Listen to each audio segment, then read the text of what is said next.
m'y répète, la décolonisation de la Réunion n'a pas été faite. La libération nationale reste à faire.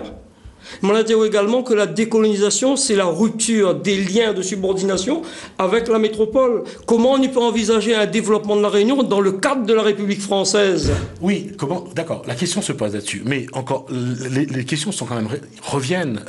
Avec quoi va vivre la Réunion? Quels outils de production? Quelle économie? Monsieur Ramoudou. Oui. Avant la départementalisation, la Réunion était une colonie. Elle pouvait survivre sans l'extérieur. La période de la Deuxième Guerre mondiale a été un moment crucial, où il y a eu des gens à la Réunion, ils étaient misères, comme il dit, ils étaient pauvres, mais où il n'y a pas eu de famine dans la Réunion. La plein de monde crève de faim pendant la Deuxième Guerre mondiale, alors que les bateaux ne rentraient pas à la Réunion.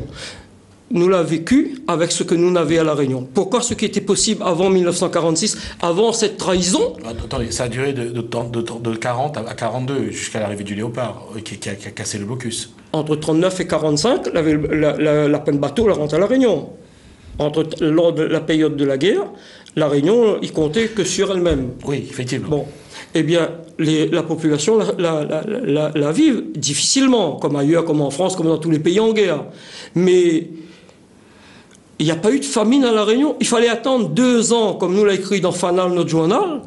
Il fallait attendre 2 ans après la départementalisation pour que le conseiller de l'Union française, Hippolyte Piot, il a envoyé une lettre au gouvernement, il dit de ne pas abandonner la Réunion, la famine menace la Réunion. Ce qui veut dire que dès le départ, la départementalisation a été loupée, elle était ratée, dès le départ. Et aujourd'hui, où s'annuler avec la départementalisation? Quel progrès qu'on a là, sinon le ravalement de façade?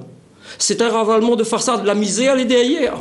Je crois que là aussi, proposer une stratégie politique que peut être la décolonisation, c'est-à-dire l'indépendance de la Réunion, c'est une chose.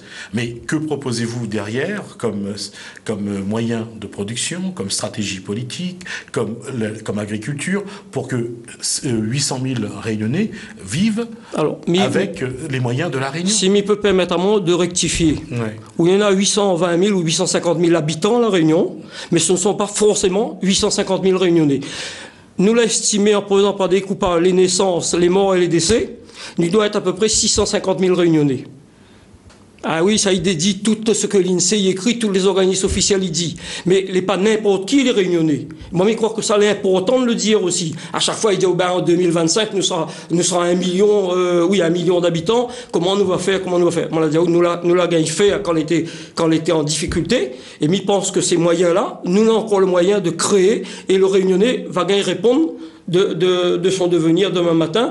Parce qu'actuellement, tout ce que nous produisions anciennement, nous n'avons plus rien. La canne à sucre, d'ici 2017, les morts. Les planteurs de canne à sucre, ça va devenir les futurs chômeurs ou bien les futurs déportés. Le GNAM est là. Le GNAM est là, et le GNAM qui remplace le Bumidum, que dans le temps, dans une organisation anticolonialiste toujours en France, nous l'avait dit que le Bumidum était un organisme à caractère négrier. Eh bien, aujourd'hui, qu'est-ce qui se passe? Là, on est en train de vider la Réunion de ses forces vives. Il continue tous les ans de faire partir les jeunes. Et si ça continue là, nous, c'est un peuple réunionnais en voie de disparition. Et nous, Réunionnais, parti indépendantiste, ne veut pas être les Palestiniens de l'océan Indien. C'est pour ça que nous dit il faut que les Réunionnais ils mobilisent d'autres. Il faut que dans chaque Réunionnais, la fibre patriotique, il ressorte. Et que Zot, il dit nous n'en avons assez de ces directives politiques qui viennent d'ailleurs, les directives que les pris à Bruxelles, les pris à Strasbourg ou bien les pris à Paris. Est-ce que vous ne pensez pas que le Réunionnais est majeur? Comment se fait-il que Maurice l'indépendant, elle arrive à s'en sortir? Comment se fait-il que les Seychelles, ben oui, à chaque fois ils sont à où? Ben oui, on l'a vu Madagascar en train de crever la faim, on l'a vu les Comores à côté, s'il n'y a pas les crédits de la France, mais messieurs, ils arrivent à faire croire à nous, à la Réunion.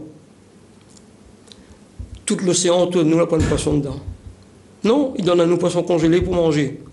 Et dans le même temps, on a des bateaux russes, des bateaux chinois, des bateaux japonais, ils viennent pêcher dans l'océan Indien. Et où ça, l'argent, ça va.